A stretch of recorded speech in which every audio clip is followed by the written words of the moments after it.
तत्वानुसंधान तत्वानुसंधान ग्रंथामध्ये पान नंबर 282 पेजवर पहिली पंक्ती, पहिल्या पंक्तीमध्ये शेवटी आलाय शंका. बरोबर.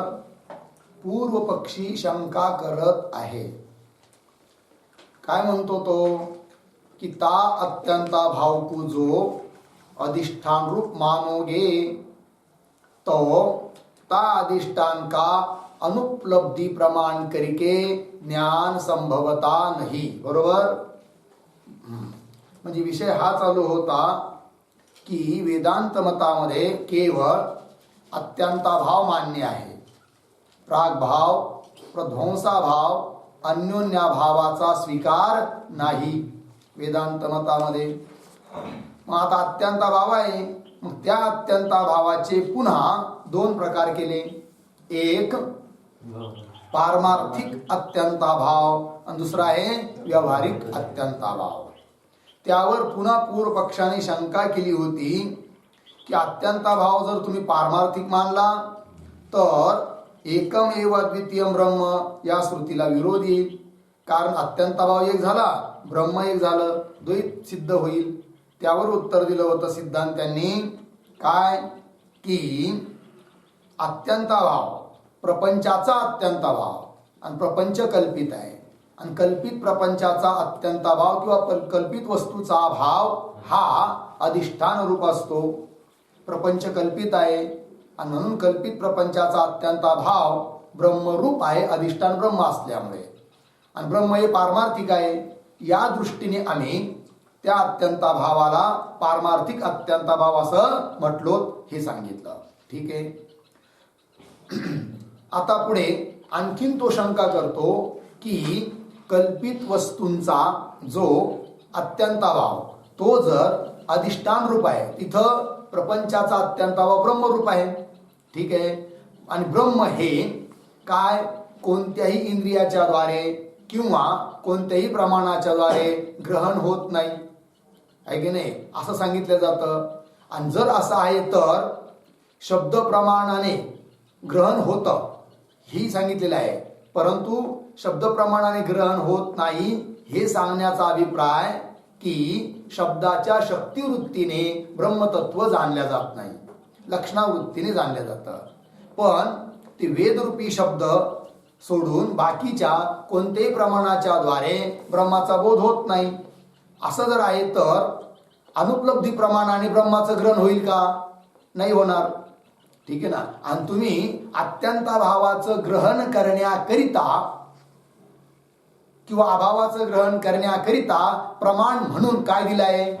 अनुपलब्धी दिली आहे की नाही. मग त्याविषयी शंका करतो तो की अनुपलब्धी प्रमाणाच्या द्वारे अभावाचं ग्रहण होतं आणि तो अभाव तर तुम्ही ब्रह्मरूप मानता आणि ब्रह्मरूप असल्यामुळे ब्रह्माचं ग्रहण तर अनुपलब्धी प्रमाणाने होत नाही.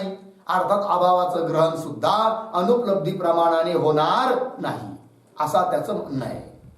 पंक्ती पहा. शंका ता अत्यंताभावकू म्हणजे कल्पित वस्तूचा अत्यंताभाव तो जर अधिष्ठान रूप मानोगे तो ता अधिष्ठान का, अधिष्ठान कोण आहे इथं? ब्रह्म.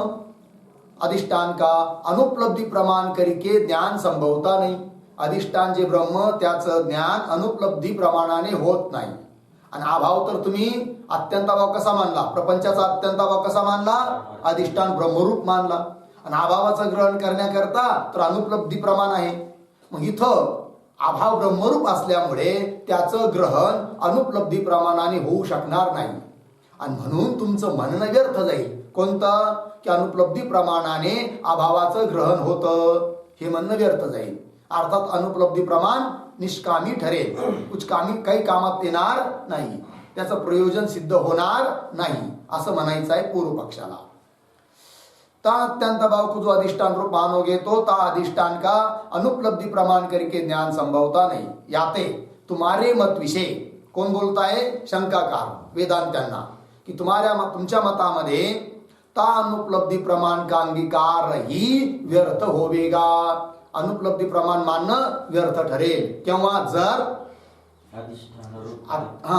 कल्पित वस्तूचा अत्यंताभाव किंवा अभाव अधिष्ठान रूप मानला तर, कारण अभावाचं ग्रहण होऊच शकणार नाही अनुपलब्धी प्रमाणाला, कारण ब्रह्माचं ग्रहण होतच नाही अनुपलब्धी प्रमाणाने. उत्तर देतात सिद्धांती. समाधान. भूतकालादिको विषय जो घटादिको का अत्यंताभाव आहे, सॉरी भूतलादिको विषय, भूतकाल नाही, भूतलादिको विषय म्हणजे भूतलादिकावर विद्यमान जो घटादिको का अत्यंताभाव है, ता अत्यंताभाव को हम अधिष्ठान रूप मानते न ते नाही. तिथं न ते हे डबल झालंय, एक खोडून टाका, न ते मानते नाही एवढंच पाहिजे. ठीक आहे. काय सांगितलं सिद्धांतांनी की भूतलाधिकावर जो घटाधिकाचा अत्यंताभाव आहे तो अत्यंताभाव मात्र अधिष्ठान रूप नाही. किंतु मग कसा आहे, किंतु व्यवहारिक घटाधिको का सो व्यवहारिक अत्यंताभाव अधिष्ठान ते भिन्नही होवे है. घट व्यवहारिक आहे आणि म्हणून त्या व्यवहारिक घटाचा अत्यंताभाव सुद्धा व्यवहारिक आहे, तो मात्र अधिष्ठान रूप नाही आहे, भूतल स्वरूप नाही आहे, अपितु अधिष्ठानाहून भिन्नच आहे.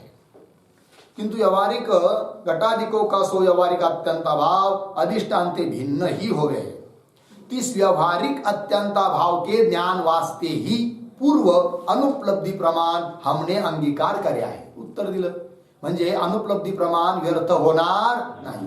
अनुपलब्धी प्रमाणाने अभावाचं ग्रहण होतं, बिलकुल होतं, पण कोणत्या अभावाचं ग्रहण होतं तर व्यवहारिक जो अभाव त्याचं ग्रहण करण्याकरिता आहे कोण, अनुपलब्धी प्रमाण. पारमार्थिक अभावाचं ग्रहण करण्याकरिता व्यवहारिक काय अनुपलब्धी प्रमाण नाही. तीस व्यवहारिक अत्यंताभाव के ज्ञान वास्ते ही पूर्व म्हणजे मागे अनुपलब्धी प्रमाण हमने अंगीकार करे आहे. याते तर अनुपलब्धी प्रमाण का अंगीकार व्यर्थ नहीं है इति. झालं एक. चला हा कई एक ग्रंथकार तो यह कय आहे. काय म्हणतात दुसरे काही ग्रंथकार वेदांतीच आहेत ते, पण काय म्हणतात ते सांगतात. निह नानास्ति किंचन इस श्रुतीने कथन कर्या जो ब्रह्म विषय प्रपंच का पारमार्थिक अत्यंताभाव है. या श्रुतीच्या द्वारे सांगितल्या गेलेला जो ब्रह्माच्या ठिकाणी प्रपंचाचा काय पारमार्थिक अत्यंताभाव म्हणजे वस्तुतः ब्रह्माच्या ठिकाणी प्रपंच नाहीच, पारमार्थिक प्रपंचाचा अत्यंताभाव, पारमार्थिक अत्यंताभाव. ब्रह्मविषयी जो प्रपंच का म्हणजे प्रपंच पारमार्थिक नाहीच आहे की नाही. अर्थात प्रपंच ब्रह्माच्या ठिकाणी नाहीच हे सांगण्यात तात्पर्य आहे. पारमार्थिक प्रपंचाचा अत्यंताभावाचा अर्थ प्रपंच कोणी पारमार्थिक आहे असा अर्थ नाही आहे. वस्तुतः प्रपंचाचा अत्यंताभाव आहे हे सांगायचं आहे. प्रपंच तर कल्पितच आहे की नाही. वस्तुतः म्हणजे खऱ्या अर्थाने पाहिलं तर प्रपंच नावाची वस्तू ब्रह्माच्या ठिकाणी नाहीच, अभाव आहे, म्हणून त्या अभावाला म्हटलं जातं काय पारमार्थिक अत्यंताभाव. नियनानास्ति किंचन इस श्रुतीने कथन कर्या जो ब्रह्म विषय प्रपंच का पारमार्थिक अत्यंताभाव है, स्व अत्यंताभाव ता अधिष्ठान ब्रह्म ते भिन्न ही है. तो अत्यंताभाव अधिष्ठान ब्रह्म कसा भिन्न. वरचं जे मत होतं त्या मतात काय सांगितलं होतं की प्रपंच कल्पित आहे, कल्पित प्रपंचाचा अत्यंताभाव अधिष्ठान रूप असतो म्हणजे ब्रह्मरूपच आहे, एक मत. आता दुसरं मत आलं. हे दुसरे मतवाले काय सांगतात की प्रपंच जरी कल्पित असला त्या कल्पित प्रपंचाचा अत्यंताभाव आहे, गोष्ट बरोबर, पण तो अत्यंताभाव अधिष्ठान ब्रह्मरूप नाही, अर्थात ब्रह्माहून भिन्न आहे. बरोबर. मग आता पुन्हा त्यांना अडचण येईल. जर त्या अत्यंताभावाला ब्रह्माहून भिन्न मानलं तर द्वैताची सिद्धी होईल. याचं काय तर त्याची ते संगती लावून देतात. कशी लावतात पंक्ती पहा. ब्रह्म विषय प्रपंच का पारमार्थिक अत्यंताभाव है, स्व अत्यंताभाव ता अधिष्ठान ब्रह्म ते भिन्न ही है. अधिष्ठान स्वरूप नहीं है, अधिष्ठान ब्रह्म रूप नहीं. जिस कारण ते ज्या कारणाने की भाव अभाव की एकता संभवती नाही. आता हे जे ग्रंथकार आहे त्यांना विचारावं का हो बाकीच्या ग्रंथकारांनी अर्थात वेदांत्यांनी कल्पित प्रपंचाचा अत्यंताभाव अधिष्ठान ब्रह्मरूप मानला, तुम्ही का त्या अत्यंताभावाला ब्रह्मरूप मानत नाही. त्याचं उत्तर देतात ते काय की ब्रह्म हे भावरूप आहे आणि प्रपंचाचा अत्यंताभाव तो अभाव आहे. अभाव आणि भाव दोन एक होतीलच कस काय. भाव वेगळी गोष्ट आहे, अभाव वेगळी गोष्ट आहे, दोन्ही विरोधी गोष्टी आहे, एक होऊ शकत नाही. म्हणून प्रपंचाचा अत्यंत भाव अधिष्ठान ब्रह्मरूप आहे हे आम्ही मानत नाही, जिस कारण ते भाव अभाव की एकता संभवती नाही. और मग आता म्हणे श्रुतीला विरोधी कोणत्या? एकम एव अद्वितीयम ब्रह्म.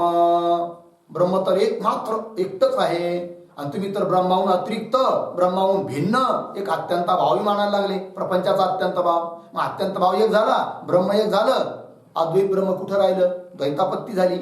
अशी शंका कोणी करेल आता यांच्या मतावर? त्याचं उत्तर ते स्वतः देतात. और एकम एव अद्वितीयम ब्रह्म, ही श्रुती का तो भाव अद्वैत विषय तात्पर्य आहे, असंही उत्तर यांचं. या श्रुतीचं तात्पर्य काय आहे? अद्वैतामध्ये तात्पर्य आहे, पण भाव अद्वैतात तात्पर्य आहे. म्हणजे काय? भावरूप वस्तू दोन नाहीत, भावरूप वस्तू एकच आहे. कोण? ब्रह्म. ब्रह्मासारखं दुसरं आणखीन भाव पदार्थ नाहीये, हे या श्रुतीला सांगायचं आहे. मग ब्रह्माहून भिन्न कोणी अभाव पदार्थ हजारो असू द्या, त्याच्याशी या श्रुतीला घेणं नाहीये, असं या श्रुतीचा अभिप्राय आहे. असं ही ग्रंथकार या श्रुतीचा तात्पर्य सांगतात. लक्षात आलं की नाही? काय की ब्रह्म एक, अत्यंत भाव, प्रपंचाचा अत्यंत भाव दोन झाले की नाही, तरी द्वैतापत्ती होत नाही. एकमेव अद्वितीयम ब्रह्म या श्रुतीला विरोध येत नाही. जर या श्रुतीचा अभिप्राय कदाचित असा असेल म्हणे, कसा की ब्रह्माला सोडून दुसरं भाव बी नाही, काही अभाव बी नाही, असा जर अभिप्राय असेल तर विरोध येतो या श्रुतीला, अत्यंत भाव अतिरिक्त मानल्यावर. पण या श्रुतीचा अभिप्राय असा नाहीये. कसा आहे मग? भावात्मक पदार्थामध्ये एकमात्र ब्रह्मच आहे, दुसरा भाव पदार्थ नाहीच. अभाव किती असू द्या, काही घेणं नाही आहे, त्याने द्वैतापत्ती येत नाही, असा अभिप्राय आहे या श्रुतीचा. असं हे ग्रंथकार संगती लावतात.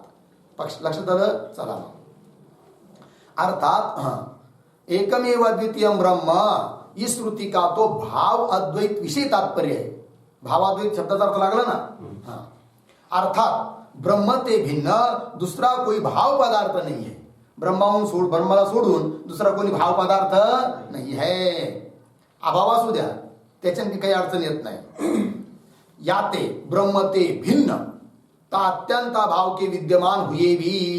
ब्रह्माहून भिन्न प्रपंचाचा अत्यंत भाव विद्यमान असला तरी देखील, विद्यमान हुए भी ता अद्वैत श्रुती का विरोध होवे नाही इति. लागलं? हे कुणा एकाचं मत आहे, कुणा ग्रंथकाराचं, परंतु हे मत सुद्धा योग्य नाही आहे, म्हणून त्याचं खंडन करतात सिद्धांती. सो य मत समीचीन नाही है. काहे ते का बरं? की म्हणे तुम्ही एकमेव अद्वितीयम ब्रह्म या श्रुतीच्या व्यापक अर्थाचा संकोच केला. सिद्धांती बोलत आहे या ग्रंथकारांना, कारण या श्रुतीचा अभिप्राय तुम्ही काय काढला? भाव अद्वैत मध्ये तात्पर्य काढलं, पण असा अभिप्राय नाहीये. मग काय अभिप्राय आहे? सांगतात सिद्धांती.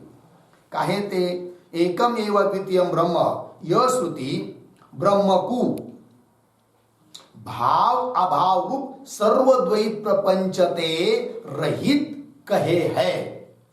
ही श्रुती काय सांगते? ब्रह्म काय, ब्रह्म कसं आहे म्हणते की जगतात ब्रह्माला सोडून दुसरं न भाव आहे न अभाव पदार्थ आहे.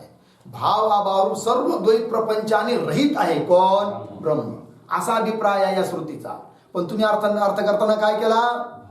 फक्त भाव द्वैत नाही आहे असं सांगितलं. अभाव असलं तरी चालतं असं सांगितलं, पण असा अर्थ बरोबर नाही. य श्रुती ब्रह्मकू भाव अभाव रूप सर्व द्वैत प्रपंचाते रहित कहे है. लागलं? ता श्रुती का संकोच करिके, म्हणजे त्या श्रुतीच्या अर्थाचा काय केला तुम्ही? संकोच केला.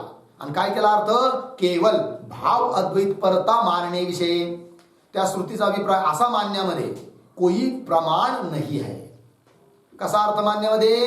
केवळ भाव अद्वैत असा त्या श्रुतीचा अर्थ आहे, हे मानण्यात काही प्रमाण नाही. असं ता श्रुती का संकोच करिके केवळ भाव अद्वैत परता, म्हणजे केवळ भाव अद्वैत सांगण्याकरिता परायण आहे, तत्पर आहे ती श्रुती, असं मानण्याविषय, असं मानण्यामध्ये कोई भी प्रमाण नहीं है. और प्रपंच के अत्यंत भाव को जो अधिष्ठान ब्रह्म ते भिन्न मानी. आणखीन खंडन करतायत. समजा आता त्या ग्रंथकाराच्या म्हणण्यानुसार प्रपंचाचा अत्यंत भाव अधिष्ठान ब्रह्माहून भिन्न मानला, आणखीन काय अडचण येईल सांगतात. और प्रपंच के अत्यंत भाव को जो अधिष्ठान ब्रह्म ते भिन्न मानिये तो ता अत्यंत भाव विषय, त्या अत्यंत भावाच्या ठिकाणी पारमार्थिकपणा भी नाही संभवेगा. पारमार्थिकपणा पण सिद्ध होणार नाही, कारण त्या अत्यंत भावाच्या ठिकाणी पारमार्थिकपणा केव्हा येतो? तो प्रपंचाचा अत्यंत भाव ब्रह्मरूप मानला तर. कारण ब्रह्म कसं आहे? पारमार्थिक आहे. पारमार्थिक म्हणजे वास्तविक आहे, सत्य आहे. मग तो अत्यंत भाव सत्य वास्तविक केव्हा होईल? जर ब्रह्मरूप मानला तर. आणि ब्रह्माहून भिन्न मानला तर त्या अत्यंत भावाच्या ठिकाणी पारमार्थिक रूपता पण येणार नाही. तो ता अत्यंत भाव विषय पारमार्थिकपणा भी नहीं संभवेगा. लागलं? जिस कारण ते का बरं? अधिष्ठान ते भिन्न अभाव प्रतियोगी सत्ता के समान सत्ता वाला ही नियम ते होवे है. आलं लक्षात? बघा आता मागे एक शंका मध्ये म्हटलं होतं पूर्व पक्षाने, जर तुम्ही अभाव पारमार्थिक आहे असं म्हणत असाल, कशाचा अभाव? प्रपंचाचा अभाव.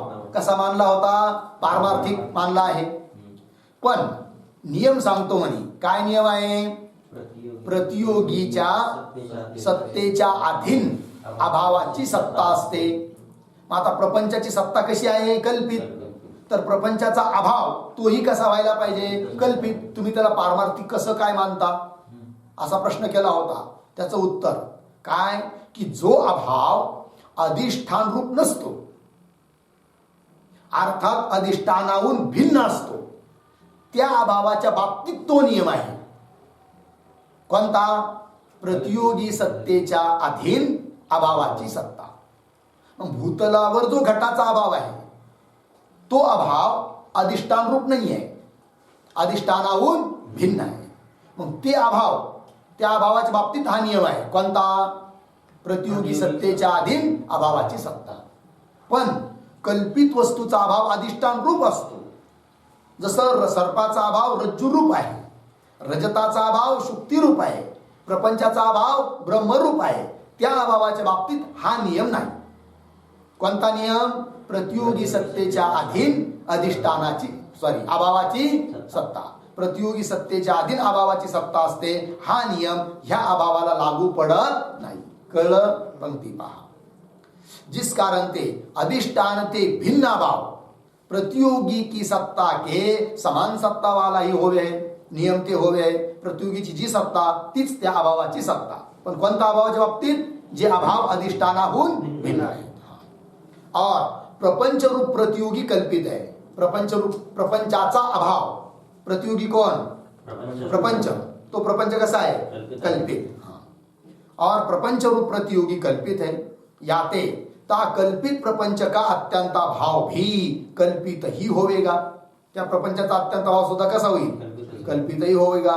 याते म्हणजे केव्हा कल्पित होईल? ते झालंच. प्रपंच रूप प्रतियोगी कल्पित आहे म्हणून त्याचा अत्यंत भाव देखील कल्पित म्हणावा लागेल. पारमार्थिक म्हणता येणार नाही. केव्हा?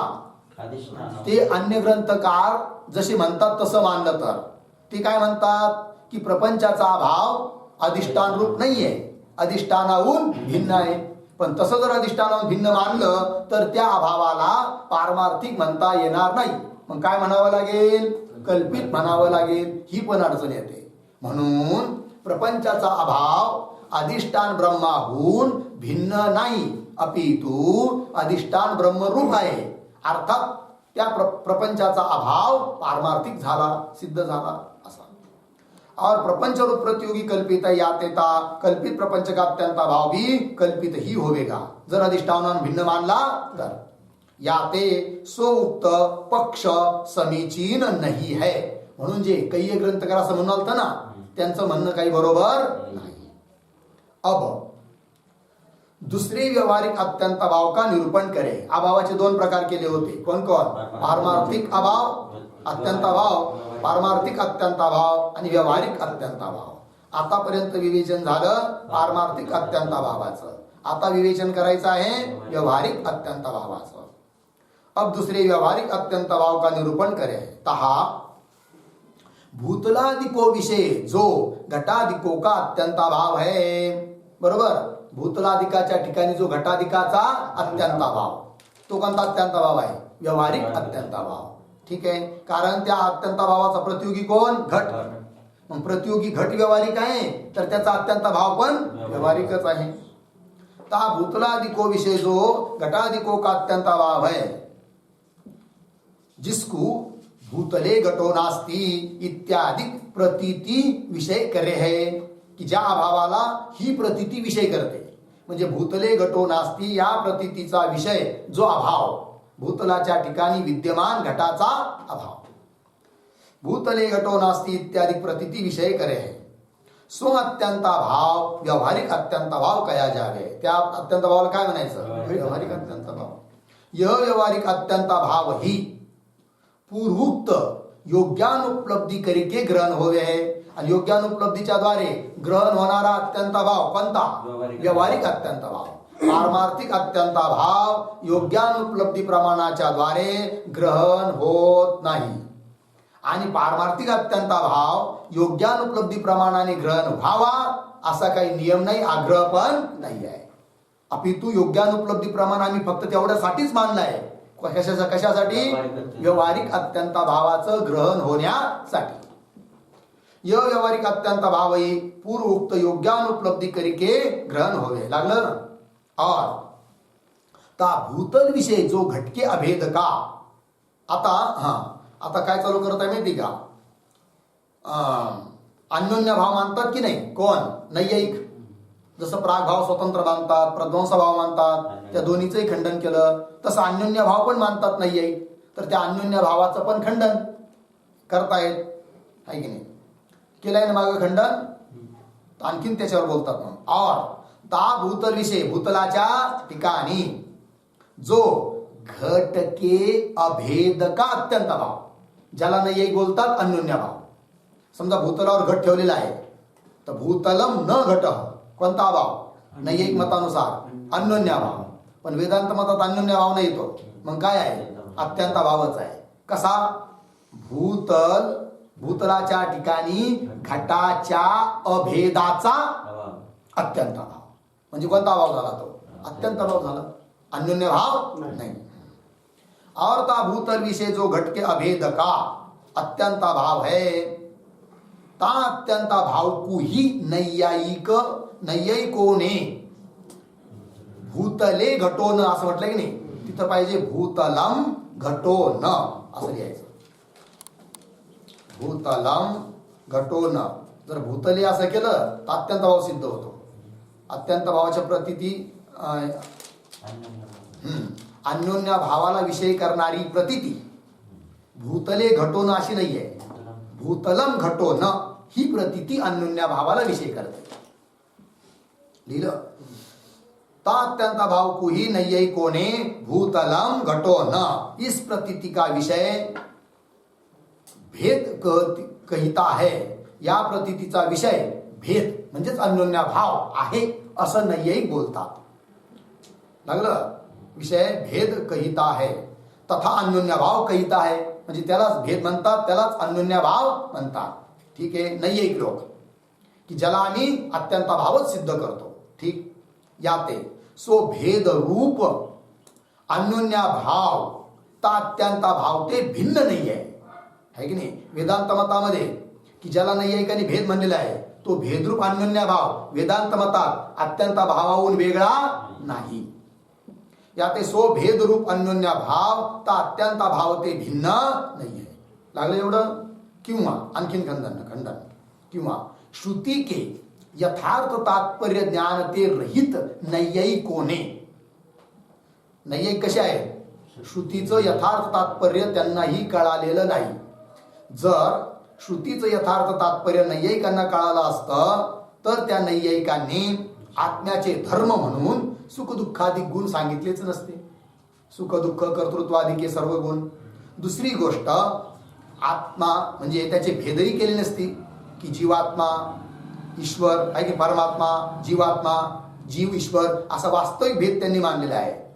वास्तविक भेदही त्यांनी मानला नसता जर त्यांना श्रुतीचा यथार्थ अर्थ कळाला असता. ठीक आहे? किंवा श्रुति के यथार्थ तात्पर्य ज्ञान ते रहित नैयिकों ने जो जीव ईश्वरादिकों का भेद अंगीकार करीता आहे, म्हणजे भेदाचा अंगीकार केलेला आहे नैयिकांनी, जीव ईश्वराच्या भेदाचा. आणखीन काय, तथा भूतलादिको विषय घटादिको का अत्यंताभाव अंगीकार करीता है की नाही. भूतलादिका ठिकाणी घटादिकाचा काय मानतात, ते अत्यंताभाव मानतात, अंगीकार करीता है. ते सर्व अभाव अनित्य ही होवे है, कोई भी अभाव नित्य होता नहीं. ठीक आहे, परंतु ते सर्व अभाव कसे आहे, अनित्यच आहे. कोणताच अभाव नित्य नाही, कोई भी अभाव नित्य होता नहीं. काहे ते, का बरं. ब्रह्म ते भिन्न जितना की भाव अभाव रूप जगत है, सो सर्व जगत अविद्या का कार्य है. ब्रह्माला सोडून बाकी सर्व, मग भावात्मक कार्य जगत असू द्या किंवा अभावात्मक असू द्या, ते सर्व काय आहे, अविद्येचंच कार्य आहे, म्हणून कल्पित आहे, नित्य आहे. ब्रह्मासारखं सत्य दुसरं कोणी नाहीच. एकमात्र सत्य वस्तू एकच एक आहे, ती म्हणजे कोणतं, ब्रह्म. ब्रह्म सत्यम जगन मिथ्या. काय ते, ब्रह्म ते भिन्न जितना की भाव अभाव रूप जगत है, सो सर्व जगत अविद्या का कार्य है. और तत्वमसि अधिक महावाक्य जन्य ब्रह्म साक्षात्कार करिके ता विद्या का नाश होई जावे है. तत्वमसि इत्यादी महावाक्याचं श्रवण केलं, त्याचा विचार केला, तर त्यापासून साक्षात्कार उत्पन्न होतो. त्या साक्षात्काराचा आकार आहे अहम ब्रह्मास्मी, त्यालाच म्हणायचं ब्रह्म साक्षात्कार. आणि ब्रह्म साक्षात्कार झाला की त्या अविद्येचा काय होतो, नाश होतो. ता अविद्या का नाश होई जावे है. ता विद्या के नाश हुए, आणि अविद्येचा नाश झाला असता ता विद्या के कार्य रूप प्रपंच का भी नाश होई जावे है. कारण उपादान कारण अविद्येचा नाश झाला तर त्या विद्येचं कार्य जो प्रपंच, त्याचा देखील काय होतो, नाश होऊन जातो. इस प्रकार सर्व अनात्म प्रपंच को आत्मज्ञान करिके निवृत्त होणे ते. जेवढा काही अनात्म प्रपंच आहे, म्हणजे आत्मा ब्रह्माला सोडून सर्व काही अनात्माच आहे, आणि त्या सर्व अनात्म प्रपंचाची निवृत्ती होऊन जाते. कशाने, आत्मज्ञानाने. इस प्रकार सर्व अनात्म प्रपंच को आत्मज्ञान करके निवृत्त होने ते ता अभाव का अनित्यपणा ही सिद्ध होवेगा. कारण आत्म्याहून भिन्न जे अभाव, काही अभावांना नैयिक लोक नित्य मानतात, पण ब्रह्माहून भिन्न जर सर्वच अनित्य आहे तर अभाव कसं काय नित्य होईल. तर अभाव सुद्धा अनित्यच आहे, कोणताच अभाव नित्य नाही. कळलं. आत्मज्ञान करके निवृत्त होणे ते ता अभाव का अनित्यपणा ही सिद्ध होय है इति. लागलं एवढं. चला, या अभावाच्या प्रसंगामध्ये कई एक ग्रंथकार तो न्यायशास्त्रों के बुद्धि को अनुसरण करते हुए ता उक्त अभाव को प्राग भाव, प्रध्वंसाभाव, अत्यंताभाव, अन्योन्याभाव इस भेद करके चारी प्रकार का माने है. ठीक आहे. कई एक ग्रंथकार भरपूर काही असे ग्रंथकार आहेत, वेदांतीच आहेत ते, परंतु त्यांच्यावर जास्त संस्कार आहे. कुणाचे, नैयिकाचे. आहे की नाही. न्यायशास्त्राचं अध्ययन जास्त केलं त्यांनी, खूप शिकले, म्हणून तो पगडा त्यांच्यावर आहे. त्याच्यामुळे त्यांनी सुद्धा मानायला सुरुवात केली, प्रागभाव, प्रध्वंसाभाव वगैरे वगैरे. ठीक.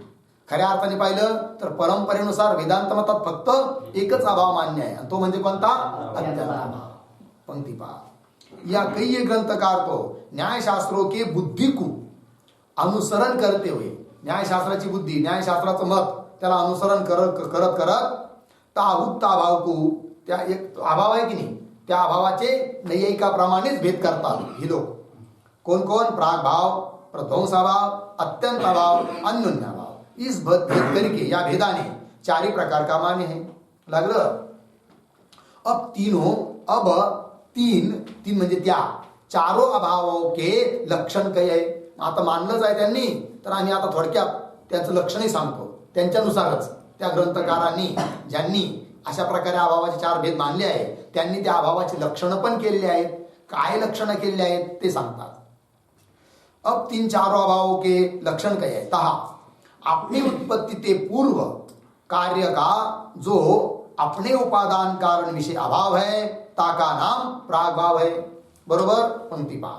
अपनी उत्पत्ती ते पूर्व, अपनी शाबास, कार्य उत्पन्न होण्याच्या अगोदर, है की नाही. आपणी उत्पत्ती ते पूर्व म्हणजे कार्य उत्पन्न होण्याच्या अगोदर कार्य का, जो आपणे उपादान कारण विषय त्या त्या कार्याच्या उपादान कारणामध्ये उपादान कारणाच्या ठिकाणी अभाव आहे, जो अभाव आहे कार्याचा.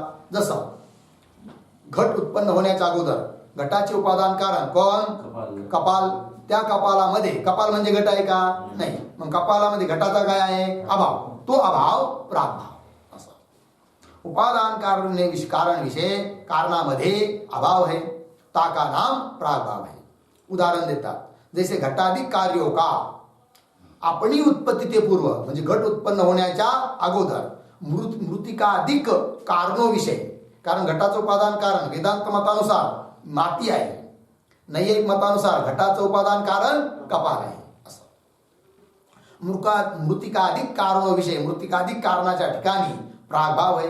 अर्थात जो अभाव, आता म्हणजे एकंदरीत प्रागभावाचं लक्षण सांगितलं, त्याचं दुसऱ्या भाषेत लक्षण कसं तयार होतं ते सांगतात. अर्थात जो अभाव अनादि होवे है तथा आपने प्रतियोगी का जनक होवे है, सो अभाव प्रागभाव कहा जावे. हे झालं प्रागभावाचं लक्षण. काय काय, जो अभाव अनादि होवे. प्रागभाव कसा आहे, अनादि आहे, कारण घट अजून उत्पन्न झालाच नाही. तर जो अजून उत्पन्न झालाच नाही, उत्पन्न होणार आहे पुढं, त्याचा आतापर्यंत काय आहे, अभाव. तो अभाव कधीपासून, अनादिकालापासून. म्हणून प्रागभाव कसा झाला, अनादि आहे की नाही. जो अभाव अनादि होवे, अनादि झाला. तथा आणखीन कसा आहे तो, आपणे प्रतियोगी का जनक. जसं घट प्रागभाव, घटाचा प्रागभाव, घट प्रागभावाचा प्रतियोगी कोण, घट. त्या घटाला उत्पन्न करविणारा आहे कोण, प्रागभाव. घटाला उत्पन्न करविणारा आहे कोण, प्रागभाव. जर अगोदरचा प्रागभाव उत्पन्न होण्याच्या अगोदर अभावच नसेल त्याचा, तर उत्पन्न कसं काय होईल. म्हणून उत्पत्तीला कारण आहे कोण, प्रागभाव. ठीक आहे ना. 9 साधारण कारणामध्ये प्रागभाव पण आलेला आहे बघा, आहे ना. 9 साधारण कारण आहेत की नाही. कोण कोण, ईश्वर, ईश्वर ज्ञान, ईश्वर इच्छा, ईश्वर प्रयत्न, काल, दिशा, अदृष्ट, प्रागभाव आला की नाही, आणि प्रतिबंधक अभाव. प्रागभाव सुद्धा कारण आहे कुणाकरिता, आपल्या प्रतियोगीच्या उत्पत्ती करिता. पंक्ती पहा, जो अभाव अनादि होवे है तथा आपने प्रतियोगी का जनक होवे, सो अभाव प्रागभाव कहा जावे. अथवा जो अभाव अनादि होवे तथा नाशवान होवे, तिसरं लक्षण चाललंय प्रागभावाचं. तथा जो अभाव अनादि असून नाशवाला आहे, त्या अभावाला म्हणायचं काय, प्रागभाव. जो अभाव अनादि होवे है तथा नाशवान होवे है, सो अभाव प्रागभाव कहा जावे. लागलं एवढं इथे. और आता पुढे, और उत्पन्न हुए कार्य का जो अपने उपादान कारण विषय अभाव है, सो अभाव प्रध्वंस अभाव कहा जावे. आता प्रध्वंस अभावाचं लक्षण करतात की उत्पन्न हुए कार्य, उत्पन्न झालं कार्य कोण, घट. पण घटरूप घटात्मक कार्य उत्पन्न झालं आणि कोणीतरी त्याच्यावर मुद्गर मारलं, तर आता घट राहिला का, नाही. मग घट गेला कुठे, आपल्या उपादान कारणामध्ये. उपादान कारण शिल्लक राहिले त्याचं, म्हणजे घट फुटला, कपाल शिल्लक राहिले किंवा माती शिल्लक राहिली, म्हणजे उपादान राहिलं. मग घट फुटल्यावर म्हणजे कार्य उत्पन्न झाल्यानंतर ते कार्य जेव्हा नष्ट होतं, तेव्हा त्या कार्याचं जे उपादान कारण, त्या उपादान कारणात राहणार जो अभाव, त्याला म्हणायचं काय, प्रध्वंस अभाव. उत्पन्न हुए कार्य का जो अपने उपादान कारण विषय अभाव है, सो अभाव प्रध्वंस अभाव कहा जावे. लागलं. जैसे उदाहरण, मुद्गरादिकों के प्रहारते अनंतर कपालाधिक कारण विषय घटाधिक कार्य का प्रध्वंसाभाव है इति. लागलं की नाही. घट आहे, त्याच्यावर मुद्गर मारलं, प्रहार केला, ठोकलं त्याला मुद्गराने, ठीक, कुणाला, घटाला. मग काय झालं, घट फुटला. मग आता कपाल राहिले, मग त्या कपालामध्ये घटाचा काय आहे, अभाव. कोणता अभाव, प्रध्वंस अभाव. कपालाधिक कारण विषय कारणामध्ये घटाधिक कार्य का प्रध्वंस अभाव है इति. और अपने प्रतियोगी के, आता दुसरा सांगताय, अत्यंत अभावाच्या बाबतीत बोलतात आता. और अपने प्रतियोगी के असमान अधिकरण जो अभाव है, सो अभाव अत्यंत अभाव कहा जावे. असा अत्यंत अभावाचं लक्षण केलं आहे की नाही. ध्यान द्या. समजा आता भूतल आहे, भूतलावर घट आहे का आता, नाही. मग काय घटाचा अत्यंत अभाव. बरोबर. आणि समजा घट तिथं आणला कदाचित, तर घटाचा अत्यंत भाव आहे का आता? नाही. मग अधिकरण कोण? भूतल. त्या भूतल रूप अधिकरणावर जेव्हा घट असतो तेव्हा अत्यंत भाव नसतो, आणि जेव्हा अत्यंत भाव असतो तेव्हा घट नसतो. म्हणजे घटाचा अत्यंत भाव, त्या अत्यंत भावाचा प्रतियोगी कोण? घट. त्या प्रतियोगीच्या अधिकरणात न राहणारा जो अभाव त्याला म्हणायचं काय? अत्यंत भाव. घटाचं अधिकरण कोण? भूतल. तिथं त्या कालात अत्यंत भाव आहे का? नाही. आहे की नाही?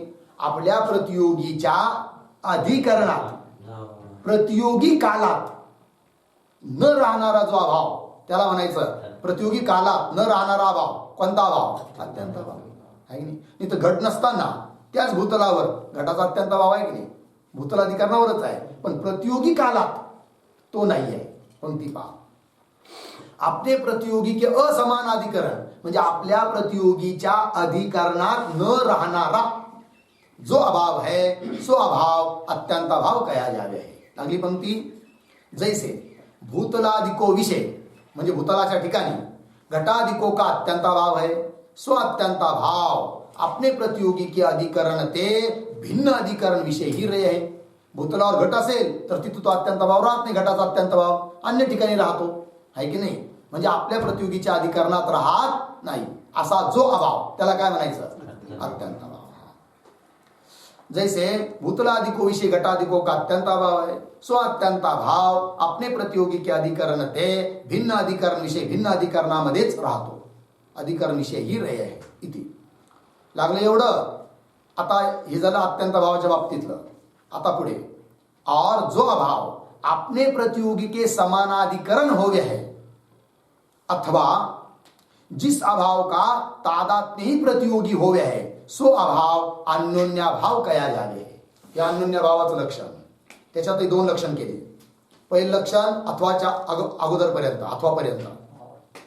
काय लक्षण? जो अभाव अपने प्रतियोगी के समानाधिकरण हो गए, म्हणजे आपला प्रतियोगी ज्या अधिकरणात राहतो त्याच अधिकरणामध्ये राहणारा जो अभाव त्याला म्हणायचं काय? अन्योन्य भाव. समजा आता भूतल आहे आणि भूतलावर घट आहे. बरोबर. तर भूतलावर घट असताना देखील भूतल म्हणजे घट आहे का? नाही. भूतल आणि घटाचा भेद आहे की नाही? भेदालाच काय म्हणतात? अन्योन्य भाव. मग आता अन्योन्य भाव राहू कुठं राहिला? तिथं भूतलाच्या ठिकाणी. आणि घटान्योन्य भाव भूतलाच्या ठिकाणी आहे, आणि घट अन्योन्य भावाचा प्रतियोगी कोण? घट. तो सुद्धा कुठं आहे? भूतलाच्या ठिकाणी आहे. म्हणजे भूतल घटाचं प्रतियोगी घटाचं अधिकरण आहे. मग घटान्योन्य भावाचा प्रतियोगी जो घट, तो घट ज्या भूतलावर राहू राहिला त्याच कालात त्याच भूतलावर त्या घटाचा अन्योन्य भाव बी राहू राहिला. मग हा अन्योन्य भाव प्रतियोगी समानाधिकरण झाला की प्रतियोगी असमानाधिकरण झाला? प्रतियोगी समानाधिकरण झाला. म्हणजे प्रतियोगीच्या अधिकरणात राहणारा झाला. आणि प्रतियोगीच्या अधिकरणात राहणारा जो अभाव त्याला म्हणतात काय? अन्योन्य भाव. और जो अभाव अपने प्रतियोगी के समानाधिकरण होवे है, एक लक्षण झालं. दुसरं लक्षण अथवा जिस अभाव का तादात्म्य ही प्रतियोगी हो गए सो अभाव अन्योन्य भाव कहा जावे. ठीक आहे. आता ध्यान द्या. ज्या अभावाचा प्रतियोगी कोण आहे? तादात्म्य. त्या अभावाला म्हणतात काय? अन्योन्य भाव. तादात्म्य म्हणजे काय नेमकं? तर ध्यान द्या. आता समजा भूतल आहे आणि भूतलावर घट ठेवलेला आहे. बरोबर. अभेद. तादात्म्य शब्दाचा अर्थ होतो अभेद. तादात्म्य म्हणजेच काय? अभेद. तर आता पहा, भूतलावर घट असताना देखील भूतलाच्या ठिकाणी घटाचा अभेद आहे का? बोलत चला. प्रश्न जेवढा विचारा तेवढंच. अभेद आहे का? नाही.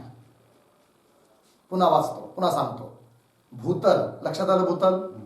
भूतलावर घट ठेवलेला आहे. दिसला? एवढं आलं. तर ज्या कालात भूतलावर घट आहे त्या कालात सुद्धा भूतलाबरोबर घटाचा अभेद आहे का? कस काय अभेद राहील? नाही राहणार ना. भूतल वेगळी गोष्ट आहे, घट वेगळी गोष्ट आहे. भूतलाबरोबर घटाचा अभेद कसं काय राहील? म्हणजे अभेद नाहीये. एवढं लागलं. आता पुन्हा पहा, भूतलावर घट असताना देखील भूतलाबरोबर घटाचा अभेद आहे का? नाही. अभेद नाही म्हणजे काय? अभेदाचा अभाव. भूतलाच्या ठिकाणी घटाच्या अभेदाचा अभाव. कशाचा अभाव? अभेदाचा अभाव. अभेदाचा अभाव. या अभावाचा प्रतियोगी कोण? अभेद. अभेद म्हणजेच काय? तादात्म्य. मग ह्या अन्योन्य भावाचा प्रतियोगी तादात्म्य झाला की नाही? मग लक्षण बनलं. तादात्म्य आहे प्रतियोगी ज्या अभावाचा, त्या अभावाला म्हणायचं काय? अन्योन्य भाव. पंक्ती लागली सर्वांना. आता पहा, अथवा जिस अभाव का तादात्म्य ही प्रतियोगी होवे है सो अभाव अन्योन्य भाव कहा जावे है. लागलं. हे लक्षात येत नाही लवकर. तादात्म्य प्रतियोगी कसं काय म्हणून? तर लक्षात आलं ना आता? चला पुढे. कया जावे है इति. इसी अन्योन्य भाव को भेद भी कहे है. या अन्योन्य भावाला दुसरा एक शब्द आहे पर्यायी. कोण? भेद. इसी अन्योन्य भाव को भेद भी कहे है. जैसे उदाहरण, भूतलादिको विषय. भूतलादिकाच्या ठिकाणी घट का अन्योन्य भाव रूप भेद है. घटाचा काय आहे? अन्योन्य भाव. म्हणजेच काय? भेद. घटाचा भेद आहे भूतलाबरोबर. घट का अन्योन्य भाव रूप भेद है. सो अन्योन्य भाव ता भूतल विषय घट के विद्यमान काल विषय भी रहे है. आणि तो अन्योन्य भाव केव्हा राहतो? भूतलाच्या ठिकाणी घट तिथं असताना देखील राहतो. आहे की नाही? सो अन्योन्य भाव ता भूतल विषय, त्या भूतलाच्या ठिकाणी घट के विद्यमान काल विषय, म्हणजे घट ज्या कालात आहे त्या कालात सुद्धा भूतलाच्या ठिकाणी घटाचा काय आहे? अन्योन्य भाव. म्हणून तो कसा झाला? प्रतियोगी समानाधिकरण. अन्योन्य भाव ता भूतल विषय घट के विद्यमान काल विषय ही रहे है. याते सो अन्योन्य भाव प्रतियोगी समानाधिकरण कहा जावे है. लागलं इति. पुढे, ते प्राग भावाधिक सर्व अभाव माया का कार्य होणे ते अनित्यही है. असे जरी कोणी अभाव कदाचित मानितही असलं, पण ते सर्व अभाव मायेचं कार्य असल्यामुळे काय आहेत? अनित्यच आहेत. कोणताच अभाव नित्य नाही. नित्य फक्त एकच एक आहे. कोण? मी. कळलं नाही? कारण ब्रह्म म्हणजे कोण आहे? मीच ब्रह्म आहे. ठीक आहे. ते प्राग भावाधिक सर्व अभाव माया का कार्य होणे ते अनित्यही है. याते म्हणून अत्यंत अभाव, अन्योन्य भाव, यह दोनों अभाव तो नित्य है और प्रागभाव प्रध्वंस अभाव यह दोनों अभाव अनित्य है. यह नैयायिकों का कहना सर्व प्रपंच का निषेध करणे हारी श्रुती ते विरुद्ध होणे ते असंगत है. अर्धवाक्य वाचलं लक्षात देणार काय बोलायला लागले म्हणून. कळलं की नाही? समजा एवढंच वाचलं काय? याते अत्यंत अभाव और अन्योन्य भाव दोनों अभाव तो नित्य है. अरे आता सांगितलं वरच्या पंक्तीत का सारेचा अभाव अनित्य आहे, कसं काय म्हणाल नित्य आहे? तसं नाही, पूर्ण पंक्ती वाचायची. असं कोण म्हणतात? नाही येई. काय म्हणतात? नाही येई. अत्यंत भाव अन्योन्य भाव तर नित्य आहे आणि प्रागभाव प्रध्वंस भाव अनित्य आहे असं कोण बोलतात? नाही येई. ते त्यांचं मत असंगत आहे. का बरं? श्रुतीला विरोध येतो असा. और प्रागभाव प्रध्वंस भाव यह दोनों अभाव अनित्य है. यह नैयायिकों का कहना सर्व प्रपंच का निषेध करणारी, समस्त प्रपंचाचा निषेध करणारी श्रुती. कोण श्रुती? सर्व प्रपंचाचा निषेध करणारी श्रुती. कोणती श्रुती? शाबास. नियनानास्ति किंचन. ही श्रुती सर्व प्रपंचाचा काय करते? निषेध करते. आता अन्यत अर्थम ही पण. यह नैयायिकों का कहना सर्व प्रपंच का निषेध करणे आणि श्रुती ते विरुद्ध होणे ते असंगत आहे. लागलं. इति अभाव प्रमाण निरूपण. अशा रीतीने अभाव प्रमेयचं देखील निरूपण या ठिकाणी संपलं. ठीक आहे जी. कुठून विषय चालू झाला होता आठवतं? काय की वृत्तीचे दोन भेद केले होते. कोण कोण? वृत्तीचे दोन भेद. प्रमावृत्ती, अप्रमावृत्ती. त्यात अप्रमावृत्तीला बिलकुल हात लावला नाही, तशीच साबूत ठेवली आहे की नाही? कारण तिच्यावर विचार करण्यासाठी आपल्याला स्पेशल वेळ द्यायचा आहे अप्रमाचा. म्हणून त्या वृत्तीचे दोन भेदापैकी पहिली कोण? प्रमा. दुसरी अप्रमा. तर प्रमेयचे पुन्हा भेद केले होते. किती?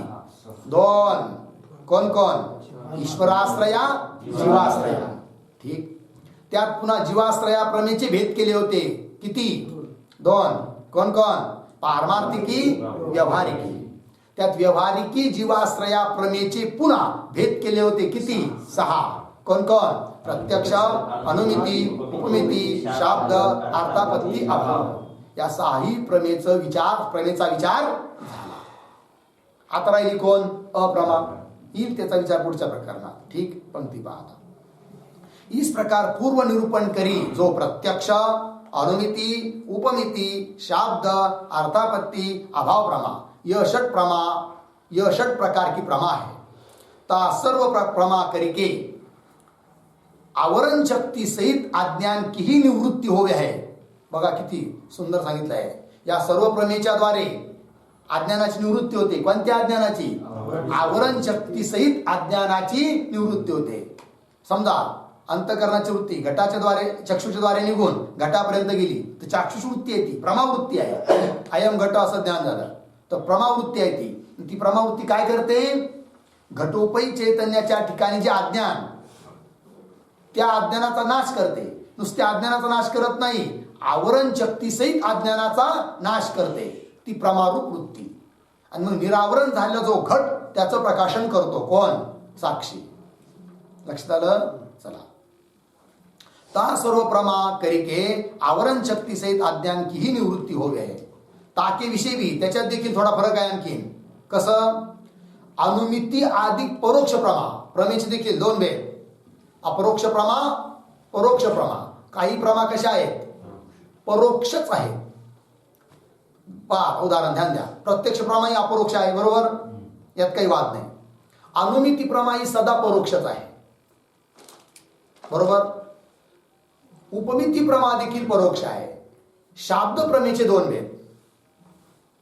कधी अपरोक्ष पण उत्पन्न होते शब्दापासून प्रमा, कधी परोक्ष पण उत्पन्न होते. अर्थापत्ती प्रमा परोक्ष प्रमा आहे. अभाव प्रमा परोक्ष प्रमा आहे. ठीक आहे. मग अपरोक्ष प्रमा म्हणजे प्रत्यक्ष प्रमा दोनच. एक तर प्रत्यक्ष प्रमाणापासून उत्पन्न झालेली प्रमा अपरोक्ष आहे, आणि शब्द प्रमाणापासून उत्पन्न झालेली प्रमेयचे दोन भेद. प्रत्यक्ष म्हणजे अपरोक्ष आणि परोक्ष. ठीक आहे. चला. ताके विषय भी अनुमिती आदि परोक्ष प्रमा करिके होते. आणि अपरोक्ष प्रमेयने कशाची निवृत्ती होते याचा उलगडा करतात. परोक्ष प्रमा करिके असत्वापादक आवरण शक्ती विशिष्ट अज्ञान की निवृत्ती हो गई. कशाने? परोक्ष प्रमेय. असत्वापादक आवरण. आवरणाचे दोन भेद. असत्वापादक, अभानापादक. ठीक आहे. त्यापैकी परोक्ष प्रमेयने आवरणाची निवृत्ती होते, पण कोणत्या आवरणाची? असत्वापादक आवरणाची निवृत्ती होते. बरोबर? हा. असत्वापादक आवरण की निवृत्ती होते. जसं पर्वताच्या ठिकाणी वन्नी नाहीच हा अगोदर निश्चय असतो. जर असता तर दिसला असता, दिसत नाही याचा अर्थ नाहीच. नाहीपणाचा निश्चय, असत्वाचा निश्चय. पण कोणी पंडित आला आणि त्याने अनुमान करून सिद्ध करून दिलं, पर्वतः वन्यमान धूमात यो यो धूमवान सस वन्यमान यथा मानस. आता युक्ती पटली त्याचीवाली. मग ज्याचा अगोदर निश्चय होता की पर्वताच्या ठिकाणी काय नाही, वन्नी नाहीच, म्हणजे असत्वाचा निश्चय होता, परंतु युक्ती पटल्यामुळे म्हणजे परोक्ष ज्ञान उत्पन्न झाल्यामुळे आता त्याच्या बुद्धीत निश्चय झाला काय? पर्वतः वन्यमान. पर्वत वन्यवाला आहे. दिसला नाही वन्य, अजून प्राप्त झाला नाही, पण आहेपणाचा निश्चय झाला. मग ह्या परोक्ष प्रमेयने, अनुमिती रूप परोक्ष प्रमेयने काय केलं? असत्वापादक आवरणाची निवृत्ती केली. म्हणजे जो नाहीपणाचा निश्चय होता तो घालवला, पण अजून भान मात्र झालं नाही. बरोबर आहे की नाही? मग परोक्ष प्रमा काय करतात? असत्वापादक आवरण आहे नाही, असत्वापादक आवरण विशिष्ट अज्ञानाचा नाश करतात. कोण? परोक्ष प्रमा. पंक्ती पहा. अनुमित्याधिक परोक्ष प्रमा करिके म्हणजे अपरोक्ष प्रमेयांच्या द्वारे तो तर असत्वापादक आवरण शक्ती विशिष्ट अज्ञान की निवृत्ती हो गए. और अपरोक्ष प्रमा करिके तो अपरोक्ष प्रमेयने कशा कोणत्या आवरणाची निवृत्ती होते मग? हा, हे सांगतायत. और अपरोक्ष प्रमा करिके तो, तिथं काय पुढं शब्द? अभावापादक आहे की नाही, तिथं पाहिजे अभानापादक, वाच्या जागी ना पाहिजे. आता पंक्ती पहा. और अपरोक्ष प्रमा करके तो अभानापादक आवरण शक्ती विशिष्ट अज्ञान की निवृत्ती होवे. ठीक आहे ना. घटाचं भान होत नव्हतं, मग नेलयकाने चल तुला दाखवतो घट म्हणून, आणि दाखवलं, तिथं नेऊन दाखवलं हा घट आहे. आता चक्षुरेंद्रियाने प्रत्यक्ष पाहिलं, अपरोक्ष प्रमा उत्पन्न झाली. अगोदर भान होत नव्हतं, आता भान झालं की नाही, म्हणजे अभानापादक आवरण विशिष्ट अज्ञानाची काय झाली, निवृत्ती झाली. निवृत्ती होवे ता आवरण शक्ती विशिष्ट अज्ञान की निवृत्ती ते अनंतर आहे की नाही. आवरण शक्ती विशिष्ट अज्ञानाची काय झाली, निवृत्ती. आवरण शक्ती विशिष्ट अज्ञान की निवृत्ती ते अनंतर घटाधिक विषयों का भान होवे. घटाधिक विषयाचं काय होतं, भान. भान म्हणजे प्रतीती, अनुभव, प्रत्यक्ष होतं असं होवे आहे. इस प्रकार तत्वमसी अधिक महावाक्य जन्य अहम ब्रह्मास्मी, तत्वमसी महावाक्य आहे, त्याच्यापासून अपरोक्ष प्रमा उत्पन्न होते. त्या प्रमेचा आकार अहम ब्रह्मास्मी. इस प्रकार तत्वमसी अधिक महावाक्य जन्य अहम ब्रह्मास्मी या प्रकार का अपरोक्ष प्रमा करके, अशा प्रकारचे अपरोक्ष प्रमा उत्पन्न होते. आणि त्या प्रमेच्या द्वारे काय, ब्रह्म के आवरक मूल अज्ञान की निवृत्ती हुई. ब्रह्माचं आवरक कोण आहे, मूल अज्ञान, त्याची निवृत्ती होते. कशापासून, अहम ब्रह्मास्मी या अपरोक्ष प्रमे पासून. ती अहम ब्रह्मास्मी अपरोक्ष प्रमा कशापासून उत्पन्न झाली, तत्वमसी अधिक महावाक्यापासून. पंक्ती पहा. इस प्रकार तत्वमसी अधिक महावाक्य जन्य अहम ब्रह्मास्मी या प्रकार का अपरोक्ष प्रमा करके, त्या अपरोक्ष प्रमेच्या द्वारे ब्रह्म के आवरक मूल अज्ञान की निवृत्ती हुई, निवृत्ती झाली असता इस अधिकारी पुरुष को काय, ता ब्रह्म का साक्षात्कार संभव आहे. त्या ब्रह्माचा काय होऊन जातो, साक्षात्कार. ब्रह्माचा साक्षात्कार होणं म्हणजे काय, त्या ब्रह्माला मी रूपाने जाणणं. जसं अज्ञान अवस्थेत आपण देहाला घेऊन मी अहम असं बोलतो की नाही, पण देहाच्या ठिकाणचा मी काढून खऱ्या अर्थाने, जसं अज्ञानात आपले बिलकुल संशय रहित असं वाटत असतं की मीच देह आहे, मी देवदत्त आहे, मी यज्ञदत्त आहे, या सर्व गोष्टीचा बाध होऊन अहम ब्रह्मास्मी, ब्रह्मच मी आहे असा निश्चय उत्पन्न होतो. म्हणजेच ब्रह्माचा काय होतो, साक्षात्कार. इस अधिकारी पुरुष को ता ब्रह्म साक्षात्कार संभव है. याते इस परिच्छेद विषय प्रमा का निरूपण सार्थक है. म्हणून या द्वितीय परिच्छेदामध्ये प्रमेचं जे निरूपण केलं ते निरूपण करणं सार्थक आहे, सफल आहे. इति श्रीमद परमहंस परिव्राजकाचार्य श्री स्वामी उद्धवानंदगिरी पूज्यपाद शिष्येण स्वामी चिद्घनानंदगिरीना विरचिते प्राकृत तत्वानुसंधाने द्वितीय परिच्छेद समाप्त. ठीक. अशा रीतीने श्रीमद परमहंस परिव्राजकाचार्य श्री स्वामी कोण, उद्धवानंदगिरी आहे की नाही, पूज्यपाद आहेत ते. त्यांचे शिष्य कोण, स्वामी चिद्घनानंदगिरी. त्यांच्याद्वारे रचित आहे ग्रंथ कोणता, तत्वानुसंधान, प्राकृत तत्वानुसंधान. विरचित प्राकृत तत्वानुसंधान ग्रंथामधील द्वितीय परिच्छेद समाप्त. श्री गुरुभ्यो नमः. श्री काशी विश्वेश्वराभ्याम नमः. श्री शंकराचार्यभ्यो नमः. ठीक. अशा रीतीने या ठिकाणी द्वितीय परिच्छेद पूर्ण झाला. तृतीय परिच्छेद त्याचा विचार आपण उद्या करू. ओम पूर्णमदः